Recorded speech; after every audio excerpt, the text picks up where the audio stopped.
जय हिंद स्टूडेंट्स। जरा सोचिए, जिस सोने को हम अपने घर में ताले में बंद रखते हैं वही सोना दुनिया के कुछ हिस्सों में पहाड़ों के नीचे दबा पड़ा है। कुछ देशों की तिजोरियों में सैकड़ों साल से जमा है। भारत के महान शासकों ने उसी सोने के सिक्के चलाकर साम्राज्य खड़े किए और हमारे देश के कुछ मंदिरों में वही सोना श्रद्धा बनकर टनों में मौजूद है। लेकिन सवाल यह है कि आखिर यह सोना आता कहां से है? दुनिया में सबसे ज्यादा सोना किसके पास है? भारत में सोने का असली इतिहास क्या रहा है और मंदिरों तक यह दौलत पहुंची कैसे? आज के इस वीडियो में हम सोने की खदानों से लेकर दुनिया के सबसे अमीर देशों, भारत के स्वर्णिम शासकों और सोने से भरे मंदिरों तक की पूरी कहानी एक ही धागे में जोड़कर समझने वाले हैं। इसलिए वीडियो को अंत तक जरूर देखिए, क्योंकि अंत में आपको सोने की वो सच्चाई पता चलेगी जो शायद आपने इसके पहले कभी सुनी होगी। आज मैं आपको दुनिया की उन बड़ी खदानों के बारे में बताऊंगा जहां से टनों सोना निकाला जाता है। दुनिया में सबसे ज्यादा सोना अमेरिका की नेवादा माइंस और उज्बेकिस्तान की मुरुंताऊ खदान से निकलता है। अगर हम नंबरों की बात करें तो अमेरिका की नेवादा खदान हर साल लगभग 33 लाख औंस सोना देती है। वहीं उज्बेकिस्तान की मुरुंताऊ खदान से 30 लाख औंस सोना निकाला जाता है। इसके बाद इंडोनेशिया की ग्रासबर्ग खदान से 2026 में लगभग 9 लाख औंस सोने का उत्पादन का अनुमान लगाया गया है। यह वजन में लगभग 26 टन के बराबर है। वहीं रूस के साइबेरियाई जंगलों में स्थित ओलंपियाडा खदान हर साल 20 लाख औंस यानी करीब 56 टन से ज्यादा सोना उगल रही है और इसके पास 3 करोड़ औंस से भी अधिक सोने का विशाल भंडार सुरक्षित है। इस खदान की सबसे बड़ी खूबी यहां इस्तेमाल होने वाली बायोनार्ड तकनीक है, जिसकी मदद से बेहद कठिन अयस्क से भी शुद्ध सोना निकाला जाता है। पॉलियस कंपनी द्वारा संचालित यह खदान न केवल रूस की अर्थव्यवस्था की रीढ़ है, बल्कि वैश्विक स्तर पर सोने की कीमतों और सप्लाई को नियंत्रित करने में सबसे बड़ी भूमिका निभाती है। उज्बेकिस्तान का अलमालिक खदान दुनिया के सबसे बड़े औद्योगिक केंद्रों में से एक है। 2026 के आंकड़ों और भविष्य के लक्ष्यों के अनुसार अलमालिक परिसर ने 2026 तक सालाना 11 लाख औंस से अधिक सोने के उत्पादन का लक्ष्य रखा है। यह लगभग 31 से 35 टन सोने के बराबर है। यहाँ योसलिक फर्स्ट नामक एक मेगा प्रोजेक्ट पर काम चल रहा है, जिसकी लागत लगभग 5.3 बिलियन डॉलर है। इस परियोजना के पूर्ण होने पर 2028 तक यहाँ से सालाना 50 टन सोना निकाले जाने की योजना है।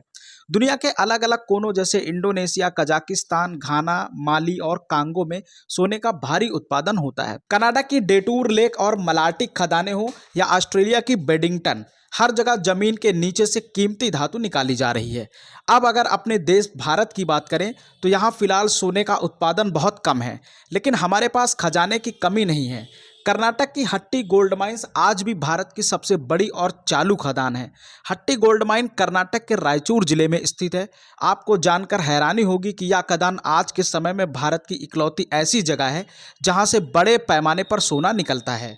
साल 2026 में यहां से करीब 1800 किलो सोना निकालने का लक्ष्य रखा गया है। अगर आसान भाषा में कहें तो हर दिन यहां से करीब 5 किलो शुद्ध सोना बाहर आता है। यह खदान कोई नई नहीं है, यह सम्राट अशोक के जमाने से भी पुरानी है। आज यहाँ मजदूर जमीन के नीचे 2600 फीट से भी ज्यादा गहराई में जाकर काम करते हैं। इतनी गहराई जहाँ सूरज की रोशनी का नामो निशान नहीं होता। अभी यहाँ से साल भर में जितना सोना निकल रहा है, सरकार उसे बढ़ाकर 5000 किलो करने की तैयारी में है।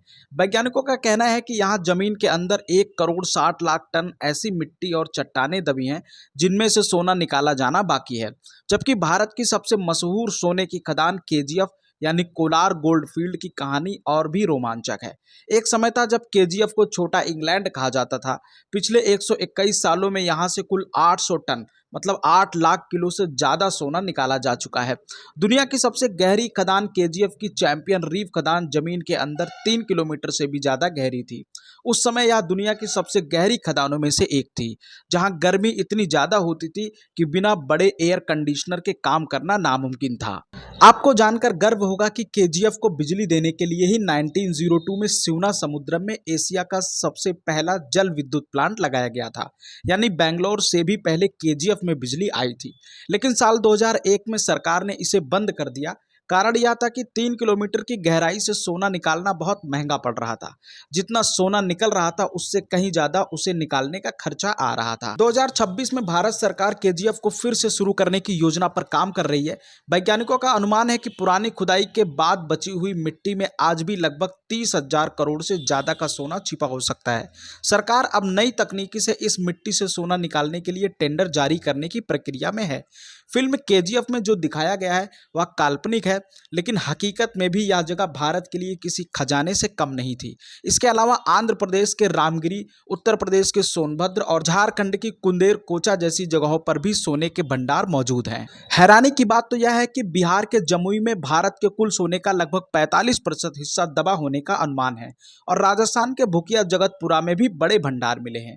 फिलहाल हम अपनी जरूरत का 95% सोना दूसरे देशों से खरीदते हैं, लेकिन सरकार अब बिहार, राजस्थान और कर्नाटक जैसे राज्यों में नई तकनीकी से खुदाई शुरू करवा रही है, ताकि आने वाले समय में हमें बाहर से सोना ना मंगाना पड़े और हमारे अपने देश का सोना हमारी तिजोरियों तक पहुंचे। अब बात करते हैं दुनिया के 10 ऐसे देश जहां पर सबसे ज्यादा सोना पाया जाता है। जनवरी 2026 की ताजा रिपोर्ट के अनुसार दुनिया के टॉप 10 स्वर्ण भंडार वाले देशों की लिस्ट कुछ इस प्रकार है, जिसमें सबसे पहले नंबर पर अमेरिका है, जिसके पास 8,133 टन सोने का विशाल भंडार है, जो कि उसकी अर्थव्यवस्था की असली ताकत है। इसके बाद दूसरे नंबर पर जर्मनी आता है, जिसके पास 3,350 टन सोना सुरक्षित रखा है, जबकि तीसरे स्थान पर इटली है, जिसके खजाने में 2,451 टन सोना मौजूद है। चौथे नंबर पर फ्रांस का नाम आता है, जिसके पास 2,436 टन सोने का भंडार है, और पांचवें स्थान पर रूस है, जिसने अपनी सुरक्षा के लिए 2,332 टन सोना जमा कर रखा है। छठे नंबर पर चीन तेजी से आगे बढ़ रहा है, जिसके पास अब 2,303 टन सोना हो चुका है। सातवें पायदान पर स्विट्जरलैंड है, जिसके पास 1,040 टन सोने का भंडार है, और गर्व की बात यह है कि हमारा प्यारा भारत इस लिस्ट में 8वें नंबर पर आता है, जिसके पास अब 880 टन से ज्यादा सरकारी सोना मौजूद है। और 9वें स्थान पर जापान है, जिसके पास 846 टन सोना है, और 10वें नंबर पर नीदरलैंड आता है, जिसके खजाने में 612 टन सोना जमा है। ये सभी आंकड़े वर्ल्ड गोल्ड काउंसिल की 2026 की रिपोर्ट पर आधारित हैं, जो दिखाते हैं कि दुनिया की बड़ी ताकतें सोने पर कितना भरोसा करती हैं। लगे हाथ सोने से संबंधित भारत के ऐतिहासिक परिदृश्य को भी समझ लेते हैं। क्या आपने कभी सोचा है कि हम भारतीयों को इस पीली धातु से इतना गहरा नाता क्यों है? असल में हमारा देश भारत सदियों से सोने की खान रहा है, और इसकी कहानी हमारे महान राजाओं और गौरवशाली मंदिरों से जुड़ी है, जिसे जानना आपके लिए बेहद जरूरी है, ताकि आप ये समझ सकें कि आज का सोना इतना महंगा क्यों है। हमारे इतिहास में सबसे पहले हिंद यवन शासकों ने उत्तर पश्चिम भारत में सोने के सिक्के चलाकर समृद्धि की शुरुआत की थी। उसके बाद कुषाण राजाओं ने इसे एक नियम की तरह अपनाया, और राजा विम कडफिसेस वो पहले इंसान थे जिन्होंने भारत में पहली बार बहुत बड़े पैमाने पर शुद्ध सोने के सिक्के जारी किए, जिन्हें उस जमाने में गोल्ड दिनार कहा जाता था। आप अंदाजा लगाइए कि उस दौर में लोगों की जेबों में कागज के नोट नहीं होते थे, बल्कि खरा सोना खनक रहा था। इसके बाद महान राजा कनिष्क आए, जिनके सोने के सिक्के के सबूत आज भी हमारे पंजाब, उत्तर प्रदेश, बिहार, बंगाल और उड़ीसा जैसी जगहों से मिलते हैं। यानी पूरे भारत में सोने की नदियां बह रही थी। राजा हुविस्क हो या वासुदेव, या फिर गुप्त साम्राज्य के चंद्रगुप्त द्वितीय, इन सब ने सोने को अपनी ताकत बनाया, और यहाँ तक कि मुगल काल में बाबर, हुमायूं, शेरशाह सूरी, अकबर, जहांगीर, शाहजहां और औरंगजेब से लेकर बहादुर शाह जफर तक सभी ने सोने के सिक्के चलाकर भारत को दुनिया का सबसे अमीर देश बनाए रखा। यह तो रही सिक्कों की बात, लेकिन भारत का असली खजाना तो हमारे मंदिरों में छिपा है, जिसे देखकर आज भी दुनिया के बड़े बड़े देश हैरान रह जाते हैं। आंध्र प्रदेश के तिरुपति बालाजी यानी तिरुमला वेंकटेश्वर मंदिर में विजयनगर साम्राज्य के राजाओं ने इतना सोना दान किया कि आज वहां का वैभव शब्दों में बयान नहीं किया जा सकता। मंदिर के पास बैंकों में जमा और ट्रेजरी में कुल 11,329 किलोग्राम से अधिक शुद्ध सोना है। इसकी कुल संपत्ति लगभग 3 लाख करोड़ के करीब है, जिसमें 19,000 करोड़ के फिक्स्ड डिपॉजिट शामिल है। वहीं काशी के विश्वनाथ मंदिर के शिखर को अगर आप देखेंगे तो सन 1835 में पंजाब के महाराजा रणजीत सिंह ने मंदिर के 2 शिखरों को स्वर्ण मंडित करने के लिए 820 किलोग्राम सोना दान किया था। मार्च 2022 में दक्षिण भारत के एक अज्ञात भक्त ने 60 किलोग्राम सोना दान किया था। इस दान में 37 किलोग्राम सोने का उपयोग गर्भगृह की भीतरी दीवारों को मढ़ने के लिए किया गया। बाकी बचे 23 किलोग्राम सोने का उपयोग मंदिर के बाहरी हिस्से और चारों दरवाजों को स्वर्ण मंडित करने के लिए किया गया। इसके अलावा भक्तों द्वारा समय समय पर स्वर्ण मुकुट, जो कि 400 ग्राम से अधिक है, अन्य स्वर्ण आभूषण भी दान किए जाते रहे हैं। ईटीवी भारत के अनुसार जून 2025 में काशी विश्वनाथ के पास लगभग 860 किलो गोल्ड रिजर्व है। पंजाब का अमृतसर का स्वर्ण मंदिर, जिसे हम हरमिंदर साहिब कहते हैं, उसका तो पूरा ऊपरी हिस्सा ही शुद्ध सोने की चादरों से ढका हुआ है। सन 1830 में महाराजा रणजीत सिंह ने मंदिर को सोने से मढ़वाने के लिए 162 किलोग्राम सोना दान किया था। 2026 की नवीनतम रिपोर्टों और ऐतिहासिक रिकॉर्डों के अनुसार स्वर्ण मंदिर में वर्तमान में 750 किलोग्राम से अधिक सोना लगा हुआ है। तमिलनाडु के वेल्लोर में स्थित श्रीपुरम श्री महालक्ष्मी स्वर्ण मंदिर के निर्माण और सजावट में कुल 1500 किलोग्राम शुद्ध सोने का उपयोग किया गया है।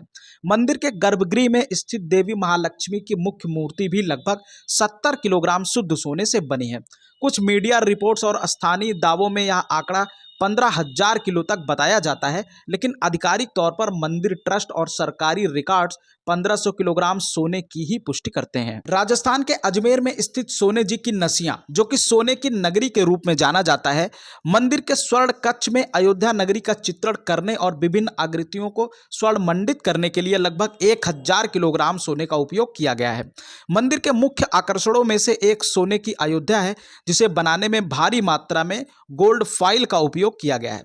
राजस्थान के बसवाड़ा जिले में हाल ही में अक्टूबर 2025 जमीन के नीचे लगभग 222 टन सोने के भंडार होने की पुष्टि भारतीय वैज्ञानिक सर्वेक्षण जीएसआई द्वारा की गई है, जो मंदिर के खजाने से अलग एक प्राकृतिक खोज है। केरल के पद्मनाभ स्वामी मंदिर में तो त्रावणकोर के राजाओं ने सदियों तक इतना सोना जमा किया कि आज वहां दुनिया का सबसे बड़ा खजाना माना जाता है।